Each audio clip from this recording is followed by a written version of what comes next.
Hi అండి అందరికీ. ఈరోజైతే పిల్లలకి స్నాక్ కోసం నేను పాప్కార్న్ అయితే చేస్తున్నాను అనమాట. ఈ ప్యాకెట్ వచ్చేసి నేను డీమార్ట్లో తీసుకొచ్చేసానండి. కాస్ట్ కూడా చాలా తక్కువ పడింది. క్వాంటిటీ కూడా ఎక్కువగా వస్తాయి అన్నమాట. క్వాలిటీ చాలా బాగుంటాయి. ఇంకా ఇలాగ ఒకసారి తెచ్చుకొని పెట్టేసుకున్నామంటే మనం చాలా రోజులు కూడా యూస్ చేసుకోవచ్చు కదా. ఇవి స్టోర్ కూడా చేసుకోవచ్చు. చాలా బాగున్నాయి అనమాట ఫ్రెష్గా. ఇవి వచ్చేసి మనకి సూపర్ మార్కెట్స్లో కానీ మామూలు కిరాణా షాప్స్లో కూడా దొరుకుతాయి కదండి, తీసుకోవచ్చు. మనకి అన్నీ కలిసిన మసాలా లాంటి పాప్కార్న్ కూడా దొరుకుతుంది కదా, ఆయిల్ అన్నీ కలిసి ఉంటాయి.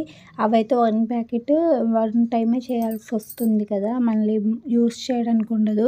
ఇవైతే చక్కగా ఎన్నిసార్లు కావాలన్నా యూస్ చేయొచ్చు అనమాట. పిల్లలకి స్నాక్స్ కింద ఏమీ లేనప్పుడు అప్పటికప్పుడు అయితే చేసేసుకోవచ్చు చక్కగా. ఇక మనకు కావాల్సిన అన్ని కార్న్స్ అయితే తీసుకుంటున్నానండి. 1 కప్ అయితే తీసుకున్నాను అనమాట. నెక్స్ట్ స్టవ్ వెలిగించి ప్యాన్ పెట్టేసి కార్న్స్ వేసిన తర్వాత అందులోకి ఆయిల్ వేసేసుకొని నెక్స్ట్ ఇందులోనే కొంచెం సాల్ట్ అనేది యాడ్ చేసేసుకోవాలి. వేసేసిన తర్వాత మూత పెట్టేసి ప్రెస్ చేయండి. కొంచెం ప్రెస్ చేస్తూ ఉంటే ఆవిరి బయటకు పోకుండా చక్కగా తొందరగా అయిపోతాయి అన్నమాట. చూసుకున్నట్లే సౌండ్ ఇలా సౌండ్ వస్తూ ఉంటుంది. ఒకసారి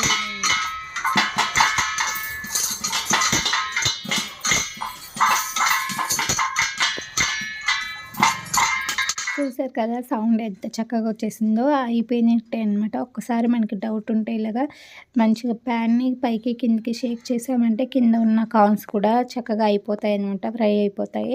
ఇలా అయిపోయాక ఇవి పక్కకు పెట్టేసిన తర్వాత స్టవ్ వెలిగించి ఒక ప్యాన్ పెట్టేస్తున్నాను. అందులోకి మనం చాక్లెట్ సిరప్ కూడా వేసేస్తున్నాను అనమాట. చాక్లెట్ పాప్కార్న్ చేసుకోవచ్చు అనమాట. ఇంకా ఇది వచ్చేసి నేను కొంచెం క్వాంటిటీలోనే చేస్తున్నాను. మా బాబుకి వచ్చేసి సాల్టీగా ఉంటేనే నచ్చుతుంది, పాపకైతే ఇది చేస్తున్నాను అనమాట. ఇంకా నెక్స్ట్ ఇందులోనే నేను బటర్ కానీ లేదంటే నెయ్యి వేసేస్తున్నాను. బటర్ ఉంటే మీరు బటర్ యూస్ చేయండి. మా ఇంట్లో అయితే నెయ్యి ఉందన్నమాట. నెయ్యి వేసేస్తున్నాను. వేసేసి ఒకసారి కలిపేసిన తర్వాత ముందుగానే మనం ఫ్రై చేసుకొని ఉంచుకున్నాక పాప్కార్న్స్ని అన్నీ కూడా వేసేసుకొని ఈ చాక్లెట్ సిరప్ పట్టేలాగా మొత్తం కలిపేసుకోవాలన్నమాట. ఈ చాక్లెట్ సిరప్ అనేది ఆ కార్న్స్కి మొత్తం పట్టేసేయాలి. అలాగా కలిపేసేయండి. అంతా కలిసిపోయేలాగా కలుపుకున్న తర్వాత నెక్స్ట్ ఇంకా వీటిని సర్వ్ చేసుకోవడమేనండి. వేరు బౌల్స్లోకి అయితే పెట్టేసి ఇచ్చేస్తున్నాను. ఇంకా ఇక్కడ వచ్చేసి ముందుగానే మనం రెడీ చేసుకున్న పాప్కార్న్ ఉంది కదా, సాల్ట్, అలాగే మసాలా పాప్కార్న్ కూడా చేసేసాను అనమాట. చాలా టేస్టీగా అయితే ఉన్నాయి.